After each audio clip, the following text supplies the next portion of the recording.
Colloque des sciences mathématiques du Québec. It is a great pleasure for me to introduce Pierre Cardelier today.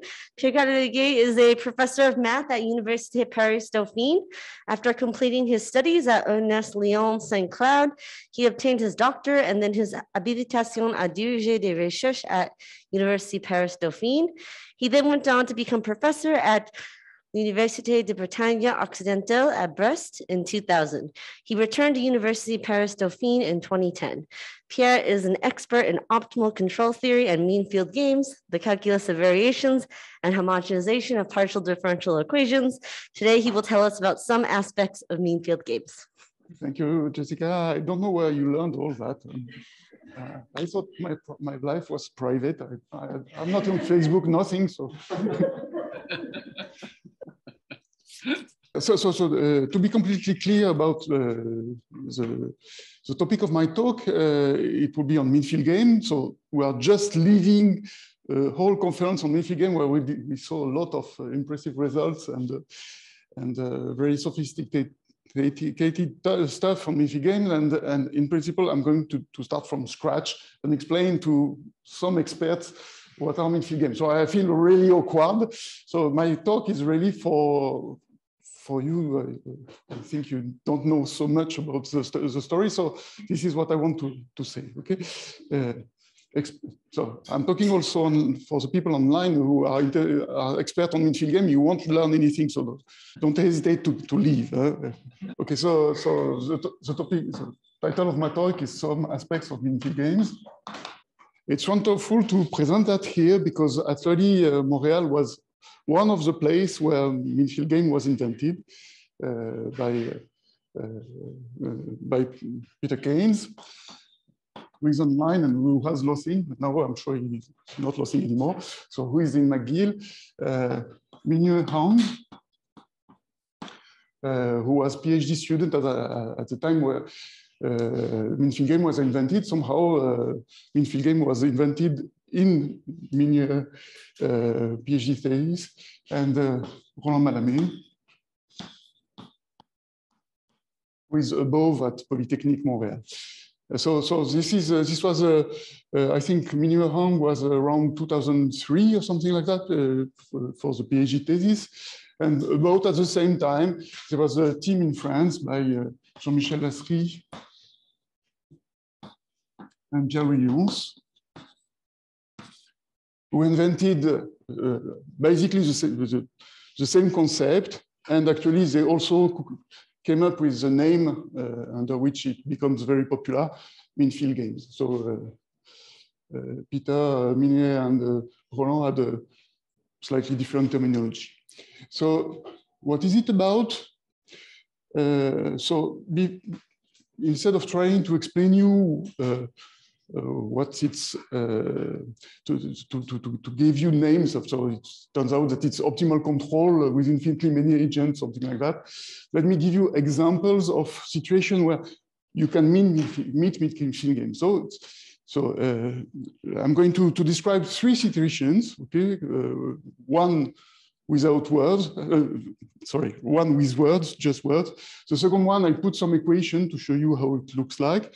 It would be in economy, and the third one would be just in passing in vaccination models. Okay, so the first one, so this is just illustration.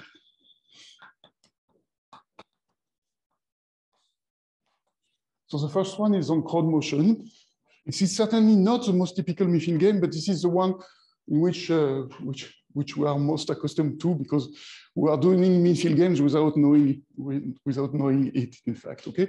So it's typically what you face when you do some motion, typically to leave the university to go to your home in the evening, and there is some crowd, and because of the crowd, you cannot go as fast as you want. So if you go drive by car, for instance, to your place, okay? So I don't know in Montreal if there's too much traffic jam, but I can tell you in Paris it's just a nightmare.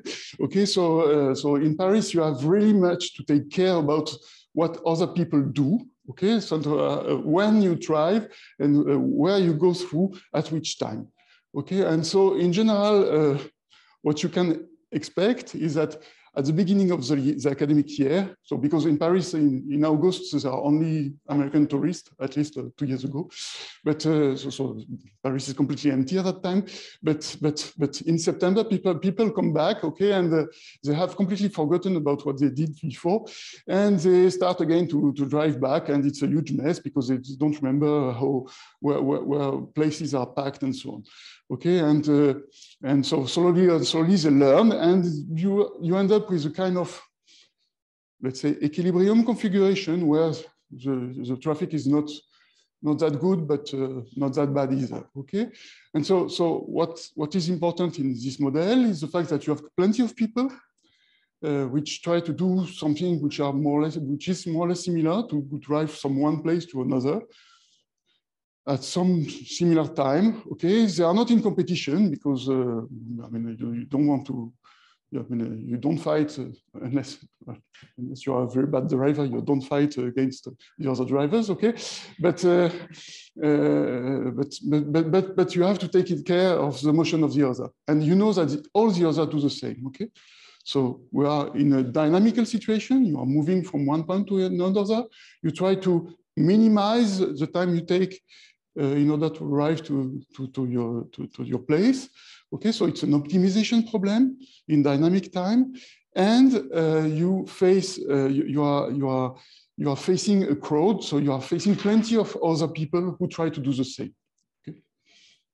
The second example I'm going to give is much more elaborate. And actually, so I said that infill games were invented something like around 2000. It was not the case. In fact, I was cheating because the notion, like all good notion, was invented even another time by economists. So it's what I'm going to talk about a little bit quickly. It's a heterogeneous model in economy. So the terminology in economy is heterogeneous agent model.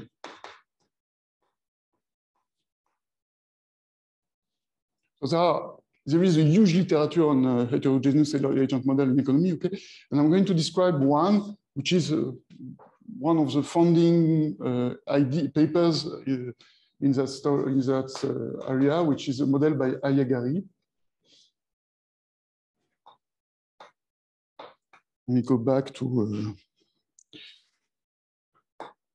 1914, so you see a few years before, okay? And it was recently revisited by Ajdou and co-authors, including Lasry and Nyons and Benjamin Moll. Okay, so very recently, it's a paper. It's published in Economic Review in 2000. So what I want to show you this model because it's also show what the complexity of the stuff. In the rest of the talk, I will describe something very, very elementary, okay? But keep in mind this kind of model where you try to modelize things which are really complicated and on which actually we don't know much to be fair. So it's a model in economy. I didn't try to make a joke, but okay. So it's a model in economy in which one tries to understand why people are saving and why the level of saving in economy is much higher than what you would expect. So it's an economy of income and wealth. And so let me briefly give you some equations, okay? So this is an economy where you have only consumers, okay? You won't see the firms, but the firms are here, we'll see through the label. So you've got plenty of consumers. And so when I say many, I mean really infinitely many. And the typical problem for one consumer, so in economy, you look at a typical agent, a representative agent, okay? And the goal of a representative agent, what is a representative consumer here, is to maximize his consumption, okay? So it's a dynamical model. So at each time, each let's say each year he consumes something, okay? And he's trying to planify, it's better, to plan his consumption over time, okay? So the goal of a representative consumer is to maximize over his consumption, which depend on time. So time is discrete, the sum of his consumption. So you cannot put a sum like that. So you have to put some weight, which is your preference for the present. Okay. So let me call it rho. So rho is a positive number less than 1, okay, which weights your preference for the present. It's fixed throughout the talk and it won't play absolutely any role. Okay. And you want to maximize your utility, so which is how much you like to consume something. Okay, so let's aggregate all the consumption. Okay, so and let's call it C, this consumption. And the typical utility function in economy, let's say, is C to the power some gamma. So gamma here is also a fixed constant. Okay, but the specific form of this part plays no role. So the important part here is C of t.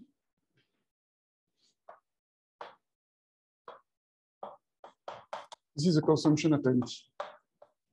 So in this model, it turns out that this is a model in which one important factor is the fact that the system is your income is random. Okay, so you won't have a fixed income each time, so you cannot you know that you are young, but I know so that you cannot forecast completely your income. Okay, and therefore there is a stochastic model behind. Okay, so for this reason I put an expectation here to say I'm going to take the average over this fluctuation. Okay, so of course I cannot take any consumption. There is also I have to take into account my wealth. So it's A of t, which is the wealth of my guy at time t. Okay, and now I have to explain how wealth consumption are related. So if I have my wealth and I decide my consumption at time t plus 1, my wealth becomes, well, my wealth in the past. Okay, so wealth can be positive, but it can also be negative. It can be my debt. So wealth is in R. Okay, while the consumption is always positive. Okay, so my wealth at time t plus 1 is my wealth at time t minus my consumption. Okay, I earn something, so let's call it LT. And sorry, I didn't take enough place. So this guy is what I earn. Okay, so this is my okay. How do you call that? Sorry, my income. Sorry. Okay, and there is a last thing I didn't have to talk about, which is, in fact, since I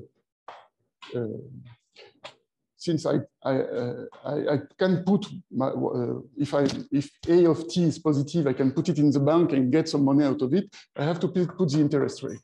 Okay. The income is going to be random.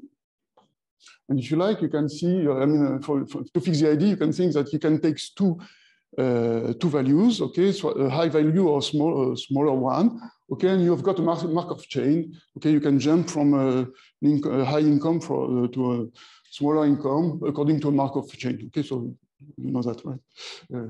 Okay, so just to fix the idea. So it's something which is random, and one important point would be that it's independent. I mean, if you have two consumers, the dynamics of the income is independent. Okay, so it's IID among the consumers. Okay, the only thing I didn't explain is the interest rate. So, so this is your whole program, and if you consider that the interest rate is given, it's deterministic. okay, you can solve that, and people in economy have solved that. I don't know if you have any idea how to solve this kind of problem. It's not that easy, but this is doable, okay? Is there any constraint on your wealth that keeps you from just consuming all you want? So that's an extremely good question because I just forgot it. So there is indeed a constraint of my wealth. So in this kind of model, what is important, okay, I said that my wealth can be positive or negative. Okay, so if my wealth could be arbitrarily negative, well, I could consume as much as I want. In this model, you assume that A of t is, there is a borrowing constraint which imposes A of t to be above some negative value. Okay, so for each time. For each time, and in fact, almost surely, I remember you that this is, don't forget to interrupt me when I forget things. Okay, so now I have to explain something which is a little bit weird, but which is fundamental, is that in this model, so what I represented here is the dynamics of representative evasion. I gave an equation linking AT plus 1 and AT, okay? And of course, this is a dynamic. I have to say what is about A naught. So A naught should be given. But in this model, what is important is that A naught depends on the consumer. I told you that you've got plenty of consumers, okay? And A naught is given for one consumer. Okay, and now, okay, sorry. And now what I'm going to explain is, and this is the important point of Agari model, how RT is defined. So the point is that you've got a distribution of wealth at the origin among the population. So you call M naught. This is a distribution of wealth at time 0.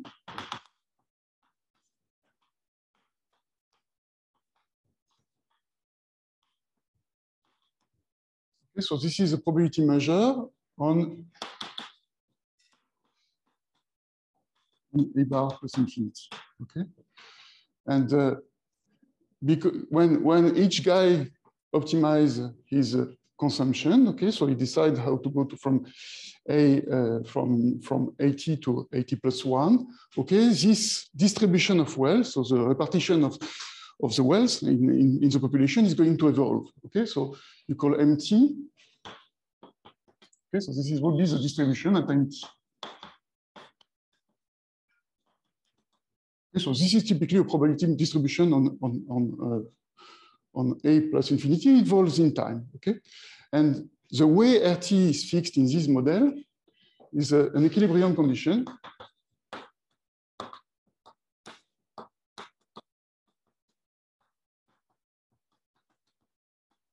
Saying that basically the people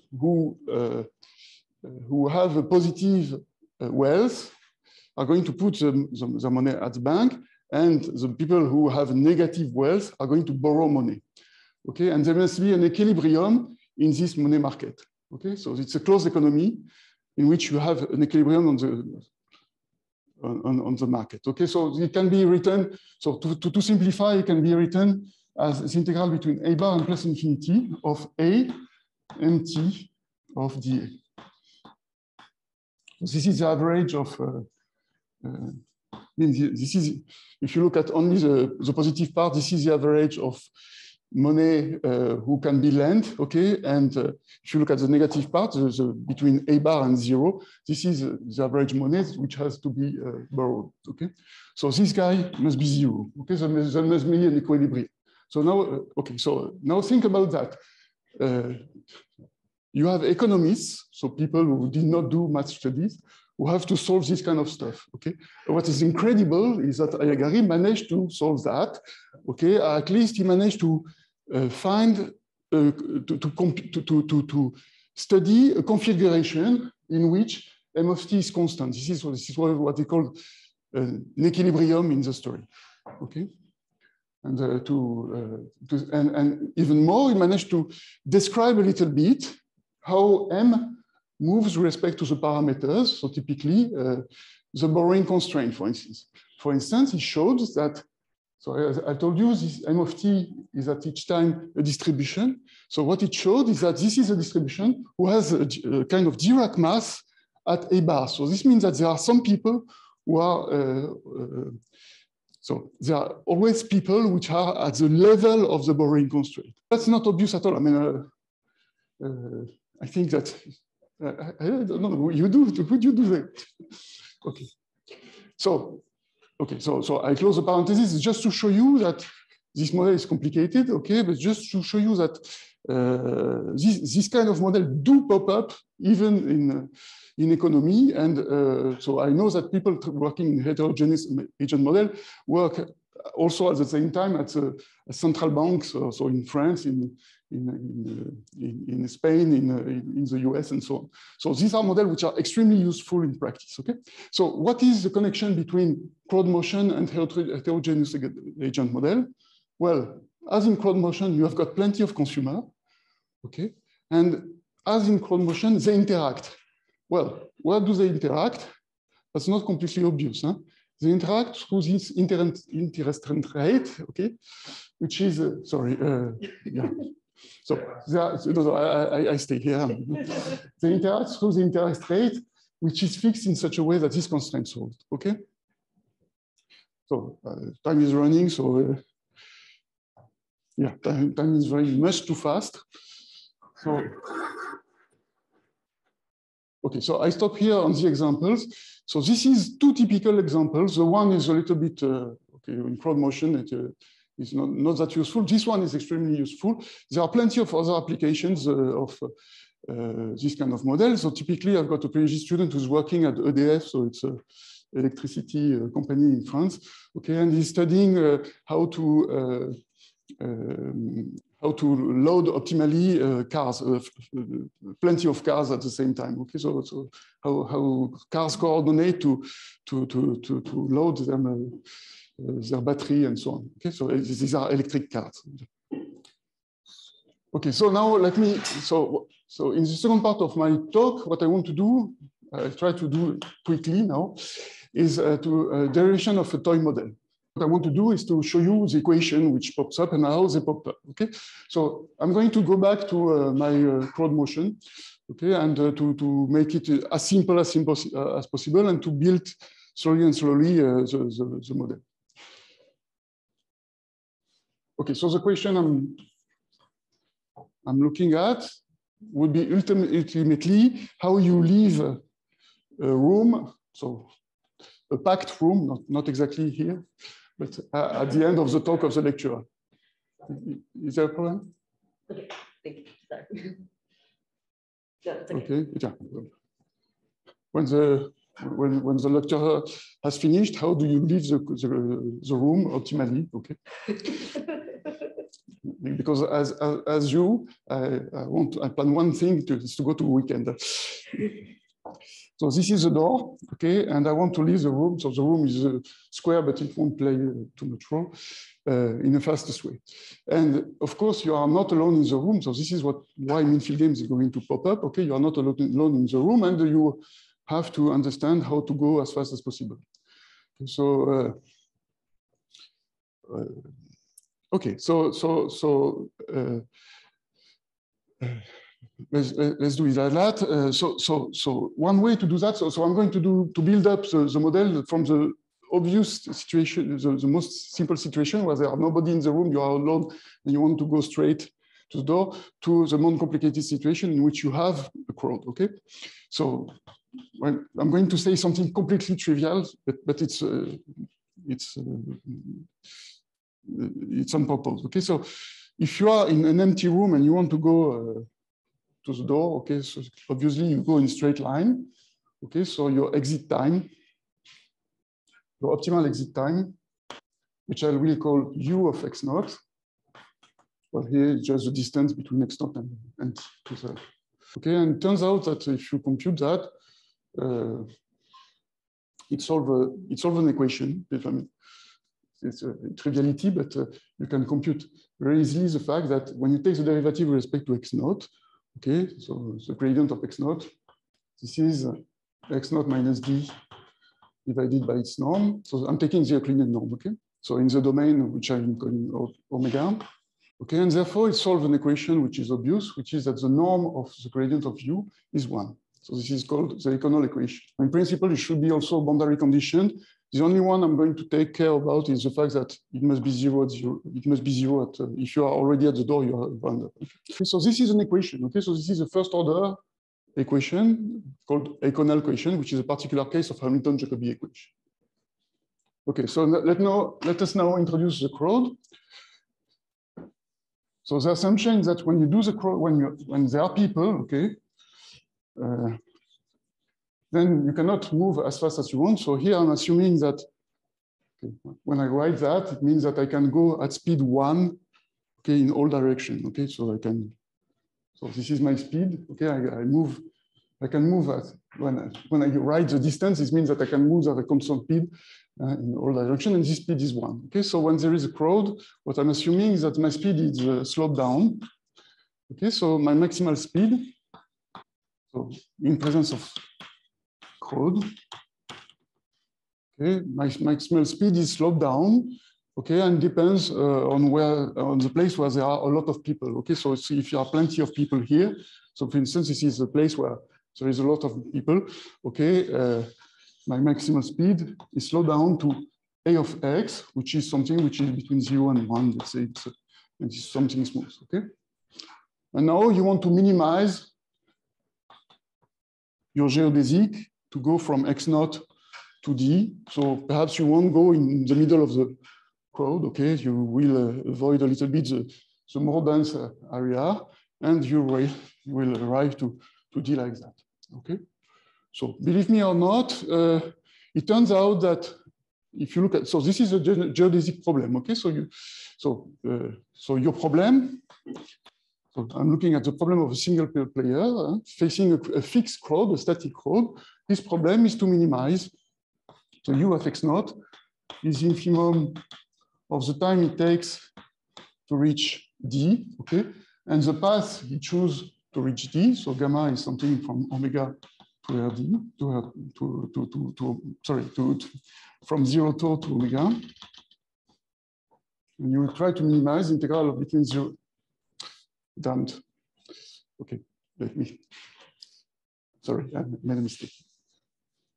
So you want to minimize the time it takes to go from x naught to omega. So this is the time for which you can find a path, okay, which goes from 0 to omega, which is such that gamma of 0 is x naught and gamma of t is t. Okay.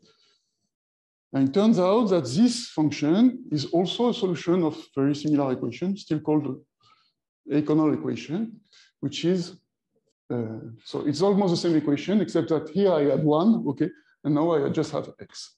Okay, and you've got again the condition that u of d equals 0. So it is again a PDE. Okay, the difference between this one and this one, so this one I know how to compute it. This is the first thing we did. Here it's much more complicated, okay? Yes? It's, sorry? In the infimum, do you need a condition on the derivative of gamma has to do with a of x? And you needed the condition on gamma, as you clearly pointed out, because there is no a in my story. So, of course, what I mean is that I need that the speed of my guy is less than the maximal velocity. Thank you very much. Along the path. Okay, so yeah, of course. Yeah. Okay, so to make the story fast, this kind of equation, so of course this problem is well known. I mean, you can show some kind of regularity of u, but in general, u is just Lipschitz, okay, and you might have several solutions for the minimization problem, and when you have several solutions, okay, u is not differentiable, okay, so you need a theory to take care of that. And the theory of Lipschitz solution is not enough. Okay, so what I mean is that you cannot find a unique solution among the function satisfying this, and you need to rely on viscosity solution. Okay, so you need a selection criterion for this kind of. And this selection, this is another concept which was invented by Lyons, by the way.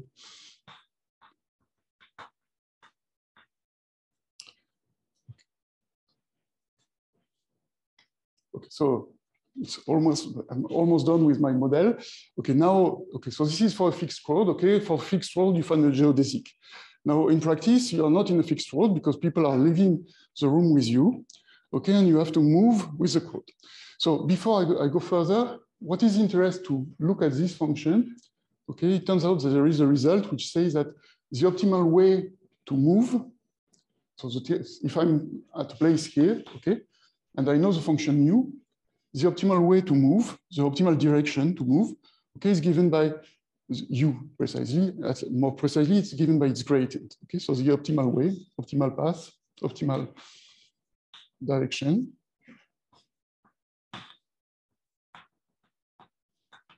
is given by minus a of, so the gamma dot you have to choose, okay, is minus a at a position x, is minus a gradient u of x divided by gradient u of x.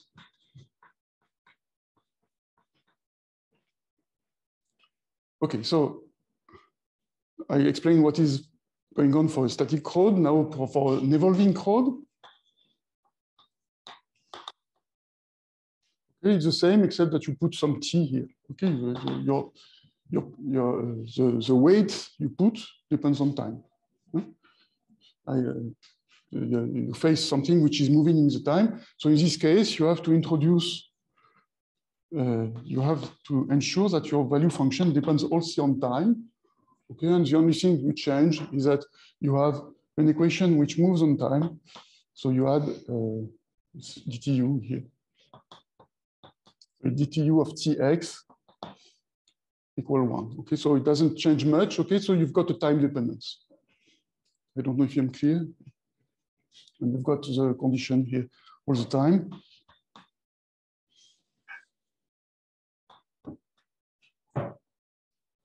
And this is what is called now a Hamilton-Jacobi equation. Okay, so something slightly more elaborate, but also you need the notion of viscosity solution for that. Sorry, Pierre, quick question. Can you explain how when you introduce the time parameter, this changes the family that you... Yeah, so yeah, you're right. So what is changed is that the constraint on the velocity just change with the time here. Okay, so now, what I explain is that how, once you know where the crowd is moving, when you know how the crowd is evolving, how I behave, okay? Except that I did not explain how the crowd evolves, okay? And this is part of the problem. Okay, for one thing, I'm going to relate the factor A with the crowd, okay? So let me call m of t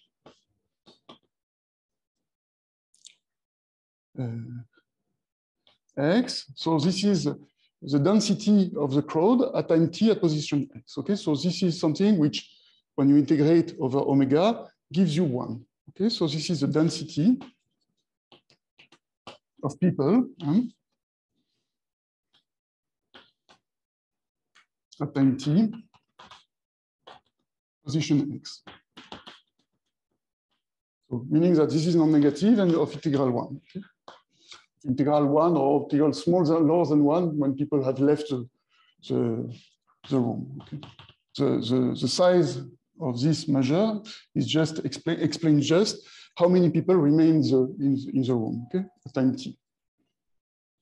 Okay, and in order to make the connection between this model and this model, I have to say how A is related to M. Okay, so this is part of the model. Okay, so let's say assume that A of tx is given by some function, let's say alpha of the density. So for simplicity, let me say that it's related to m, to the density of people, and the larger m, the smaller alpha. Okay, so alpha is decreasing. Alpha goes from R plus to 0, 1. And it's decreasing. Okay, so decreasing meaning that the more people, okay, the slower you go. Okay, what Milfy games say is that in equilibrium configuration, people do so given M, okay, you know how to solve this equation for which there is a unique solution by viscosity theory. Okay, and you know how to solve this equation. Okay, and this gives you an optimal way to play, an optimal way to go. Okay, but what we think in mean-field game is that we are in Nash equilibrium configuration. Is that all people are going to solve this kind of stuff. So meaning that all people are going to choose this direction.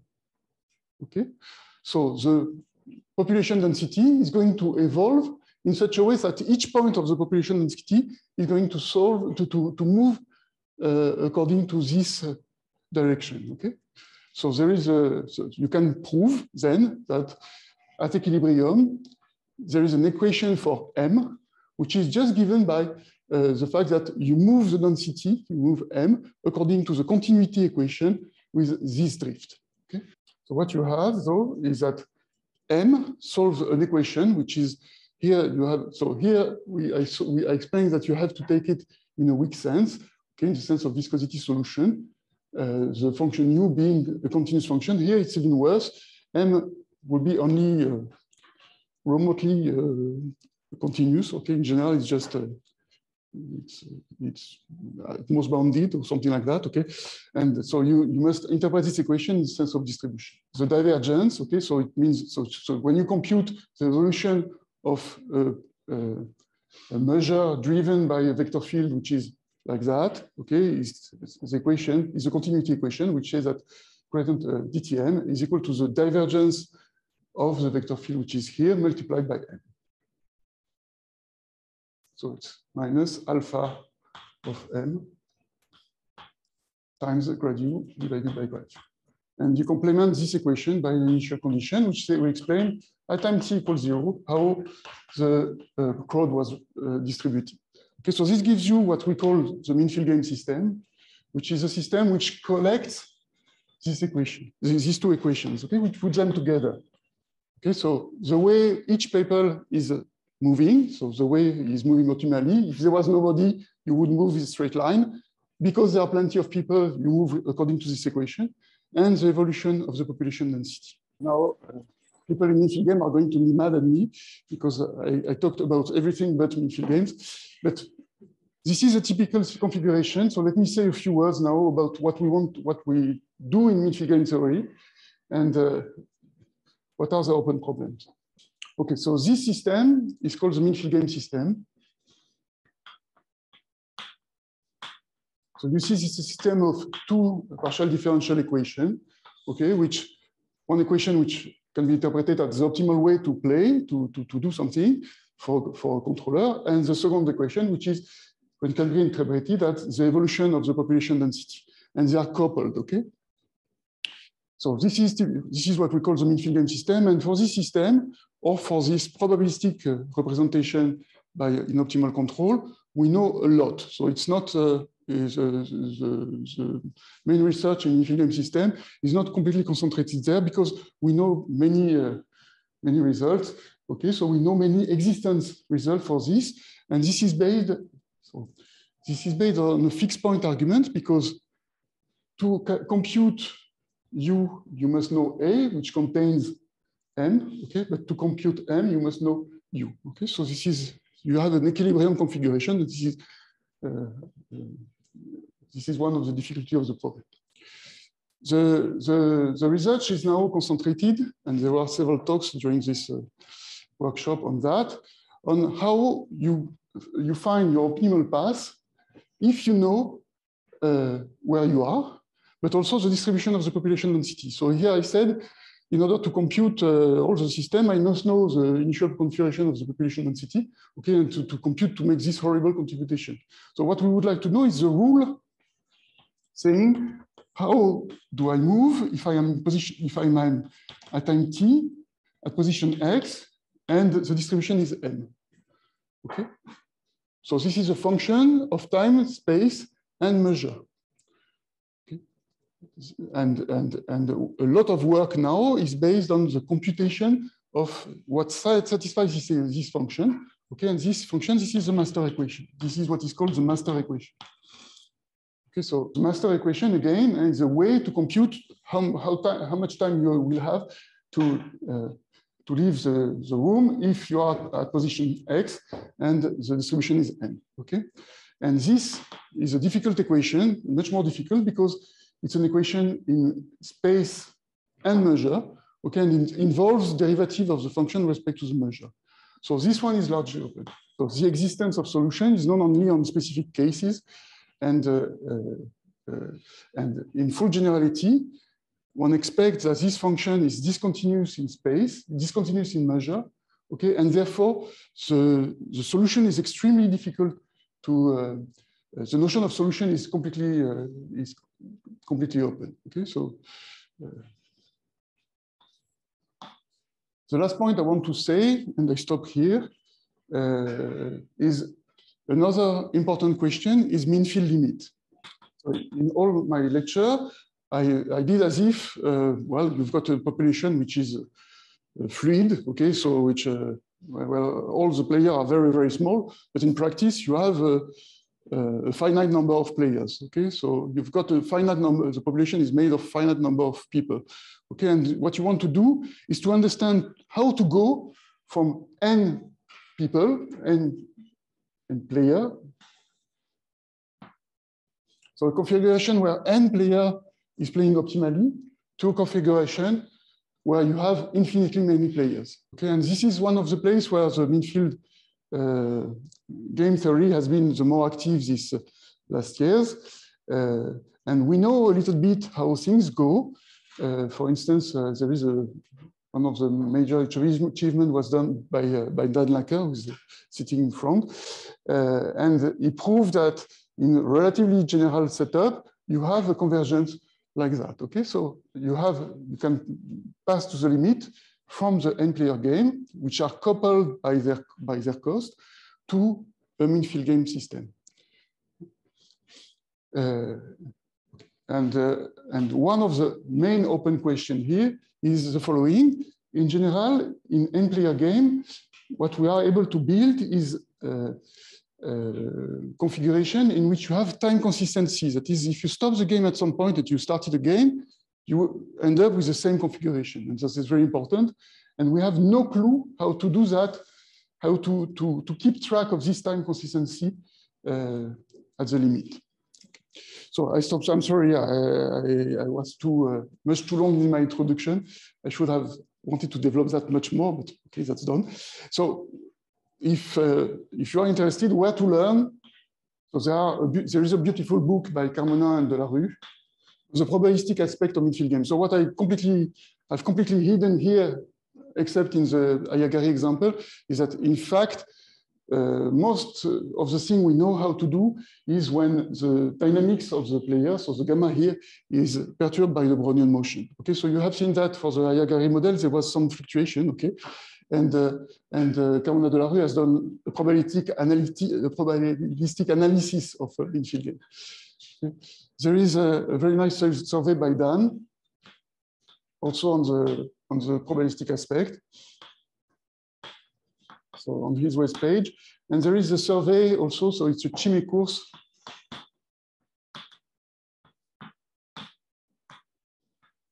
That recently wrote. So the Chimay course is a school which takes place in the south of Italy, at very beautiful places, and where young PhD students are much welcome. So, and they enjoy it usually because it's a hotel, and you take an elevator to go to the beach. It's absolutely incredible. The course was organized by Alessio Porretta and I, and the author of the course are Yves Ajdou, me, Alessio, who I'm missing, François Delarue, Alessio Porretta, and September. So you see in this series of names, the fact that it's a very broad topic because Ajdou is working on the numerical analysis, which is a very active domain. And we had a presentation before. I'm working on mean field, on optimal control and partial differential equation. François Delarue is doing probability. Okay, it's looking at the mean field limit. Alessio Porretta is a PD guy, and Filippo Sant'Ambrogio is from the PISA School on Optimal Transportation. Okay, and so all these guys make a panorama for midfield games and shows that how the topic is dynamic and it covers a lot of questions. I stop here, and I hope you. Thank you, Pierre. Do we have any questions from the audience? Yeah, this might be a bit superficial, but the kind of developing the joint solution theory over there for the joint evolution of U and M. Are there any affinities with optimal transport? Yes, it turns out that, okay, so when you forget about the alpha and the gradient U below here, okay, and you put a square here and you take 1 here, this is exactly an optimality condition for optimal transport. Okay, so this is a dynamic, meaning that the main equation in optimal transport is this one. This is a continuity equation, okay? And in optimal transport, you fix the initial margin, you fix the terminal margin, and the optimality condition for optimal transport is precisely the existence of a potential U which satisfies a Hamilton-Jacobi equation like that. And then, so for when you perturb it by Brownian motions, does that then get connections with like entropy regularized optimal transport? Yes, you're completely right. Absolutely. You can see that like that. And so when you perturb with the body motion, you have body motion here and body motion here, and it can be interpreted and it can be numerically computed by looking at a perturbation of optimal transport with entropy regularization. Yes, exactly. Thank you very much. Any other questions? I don't see any questions from our virtual audience. So let's thank Pierre again for a very interesting talk.